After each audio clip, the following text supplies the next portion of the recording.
又嚟同大家至多嘢講。今日想講一個具爭議性嘅題目，一個講完可能會俾人鬧嘅題目。世界嘅教育體系係咪培訓緊一群將會被 AI 取代嘅人呢？而我哋嘅下一代喺套教育系統當中過五關斬六將，但係畢業之後嘅工作卻已經被 AI 搶走咗。呢個唔係科幻片，亦都唔係講緊遙遠嘅未來，而係講緊我哋而家已經要面對嘅殘酷現實。AI 嘅浪潮引發無數嘅討論，由工作點樣去被取代，去到人點樣去掙扎求生。而今日我想傾嘅題目就係喺呢個 AI 主導嘅世界入邊，我哋嘅下一代係唔係真係有未來呢？就等我哋一齊去探討呢個殘酷嘅真相。首先要講到下一代，要講嘅就係教育。講到教育，就係教育系統嘅起源，就要去到18世紀末嘅普魯士王國 Prussia。普魯士喺1806年拿破崙戰爭當中敗退咗之後呢，為咗重建國家，佢推行咗強制教育。而教育嘅目的係為咗培養出聽話嘅士兵同埋順從嘅公民。而當時嘅國王威廉3世，佢推動呢個體系，最重點嘅唔單止係重視紀律，亦都重視系統化教育，用系統化嘅測試去判別學生嘅能力。當時嘅國王佢係唔想有獨立思考嘅士兵或者公民，因為咁樣會造成麻煩。當時佢哋最想要嘅其實就好似工業革命時期咁樣嘅工廠工人，提供機械化嘅勞動力，而且唔好有情緒，唔好埋怨。人哋話要你做乜就做乜就 OK 啦。陰謀論啲去講，因為嗰啲有創造力又或者唔係服從嘅人，往往係對於社會嚟講係一個負擔，因為具有權力嘅人，佢哋唔想有呢啲咁樣嘅勢力去存在。而喺1830年代，普魯士個國家有超過80% 嘅小朋友進入咗呢一套教育系統嘅機器，而去到19世紀，一套體系俾各個國家去模仿，就好似美國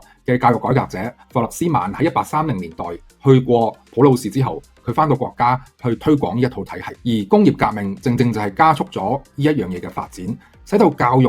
兩樣嘢，教育本身就好似變成一個系統，去系統化咁去生產一班年輕人。而呢班年輕人就要佢哋好似一套系統咁樣，能夠可以好穩定、好準確、聽話咁樣去完成佢哋要做嘅工作。而之後呢一套模式亦都傳入去到亞洲，喺日本嘅1868年嘅時候，明治維新嘅年代就採用類似嘅系統。而發展去到嚟亞洲嘅人口巨大，服從文化亦都非常之強，而所以係呢個教育系統喺亞洲進一步放大，更加強調嘅就係集體主義同埋服從。而教育往往去被包裝嘅就係成功嘅唯一路徑，只要你俾心機讀書嘅話，你未來就會可以有前途。其實就好似一張張六合彩嘅飛一樣，你只要買呢張飛，你就會有中獎嘅機會。而但係會唔會嘅就係呢一啲嘅年輕人畢業之後，佢哋成為咗社會入邊好聽話嘅一個螺絲，又或者係一個齒輪，融入呢套龐大嘅社會機器當中，默默咁樣去工作，默默咁樣去消逝。而時至今日 AI 嘅出現，終結又或者係挑戰，又或者係揭開呢場古老嘅故事、古老嘅論述呢？因為 AI 嘅強勁就係在於佢能夠可以用極高嘅效率、極高嘅準確度去做一啲重複性、結構性嘅任務。而呢一啲唔係正正就係教育系統想去培訓出嚟嘅技能咩？按照美國顧問公司麥肯錫 McKinsey 嘅預測，去到2030年，即係5年之後啫嚇，美國有30% 嘅工作崗位將會被 AI 所去取代。而之所以咁多崗位可以被取代，原因係因為啲崗位需要嘅服從性啊、可靠啊、精準啊呢啲係咁多年教育系統所去培訓出嚟嘅。而呢啲正正就係 AI 佢最勁嘅地方。除咗頭先講嘅精準度之外， AI 唔會攰，唔會抱怨，唔會想加人工，唔會話要放息 leave。呢啲唔係正正就係僱主一路所去揾最理想嘅工作者咩？而結果就係呢套教育體系繼續生產大量社會唔需要或者已經可以取代嘅勞動力。而呢個亦都唔係天方夜譚，亦都唔係講緊遙遠嘅將來。其實而家呢套機器啱啱生產出嚟嘅新出品嘅產物，即使係啱啱畢業嘅年輕人，佢嘅失業率已經去到驚人嘅水平。根據2025年世界經濟論壇嘅報告，全球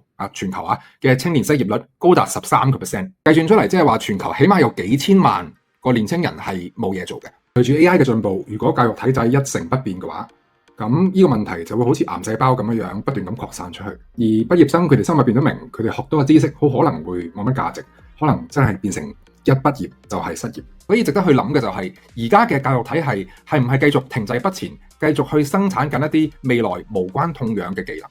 而未來嘅年輕人係咪就係拎住呢啲無關痛癢嘅技能喺社會當中自生自滅呢？當然我可能咁講，好似講得係好暗黑咁樣啦。講得咁暗黑嘅原因係因為想帶起一啲辯論同埋一啲思考嘅。因為而家最主要嘅論調就係講緊去未來去培養一啲 AI 所取代唔到嘅技能，例如話係批判思考啊、創意啊等等呢啲咁樣嘅技能。又或者再高一啲嚟講，就係可以用 AI 可以為到學生度身訂造咁樣去提供教育，